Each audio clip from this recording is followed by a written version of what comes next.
Hi friends, అందరికీ నమస్కారం. Present నేనైతే కువైట్ షూయిక్‌లో ఉన్నటువంటి ఫ్రైడే మార్కెట్‌కి అయితే వచ్చాను ఫ్రెండ్స్. ప్రజెంటు ఇక్కడ ఏ ఐటెమ్స్ దొరుకుతాయి ఏమనేసని ఒకసారి మనమైతే లుక్ ఏసేద్దాము. రండి చూపిస్తాను. మామూలుగా ఫ్రైడే అయితే ఇక్కడ భారీగా రద్దీగా ఉంటారు. ఇంకా మామూలుగా థర్స్‌డే కానీ, సాటర్‌డే కానీ వచ్చామంటే కొద్దిగా ఫ్రీగా అయితే ఉంటారు. ఎందుకంటే కొద్దిగా రద్దీ తక్కువుంటుంది. చూడండి, ఇంట్లోకి కావాల్సిన ప్రతి ఒక్క ఐటెమ్ అయితే ఇక్కడ దొరుకుతుంది. ఏవైతే వంటకు సంబంధించిన దబర్లు అలాంటివి ఉంటాయో అవన్నీ ఇక్కడైతే అవైలబుల్‌లో ఉంటాయి. ఇక్కడ చాలా చౌకగా అయితే రేట్లయితే ఉంటాయి. అందుకోసము చాలా మంది ఇక్కడికైతే వచ్చి తీసుకువెళ్తూ ఉంటారు. అలాగే ఇక్కడ ఇంట్లో సామాన్లే కాకుండా ప్రతి ఒక్క ఐటెము అంటే ఎలక్ట్రిషియన్ సంబంధించి సామాన్లుంటాయి గదా! అవి గూడా అయితే ఇక్కడ డ్రిల్లింగ్ మిషన్‌లు, కటింగ్ బ్లేడ్‌లు, సామాన్లు వాళ్ళకి సంబంధించిన ప్రతి ఒక్క ఐటెమ్స్ అయితే ఇక్కడ అమ్ముతూ ఉంటారు. అలాగే డెకరేషన్ సంబంధించి ఇవన్నీ ఫ్లవర్ బొకేస్ అన్నమాట. మామూలుగా షోకి ఇక్కడైతే అమ్ముతూ ఉంటారు. చాలా తక్కువ రేటు ఇవన్నీ.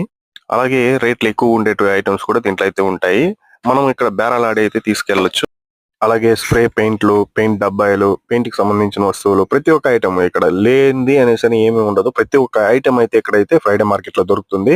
ఆల్రెడీ కువైట్‌లో ఉన్నటువంటి వాళ్ళకి ప్రతి ఒక్కరికైతే తెలుసు. చాలా మంది అయితే ఇక్కడికొచ్చి తీసుకువెళ్తూ ఉంటారు. చూడండి ఎన్ని ఐటెమ్స్ ఉన్నాయి ఏమనేసని మొత్తము. ఇక్కడ చాలా రేట్లయితే చాలా తక్కువకైతే ఇక్కడ ఇస్తారు కాబట్టే ఇన్ని మంది జనాలైతే ఉంటారు. ఇలాంటి మరిన్ని ఇంట్రెస్టింగ్ వీడియోల కోసం మన ఛానెల్ ఎవరైనా కొత్తగా చూస్తూ ఉంటే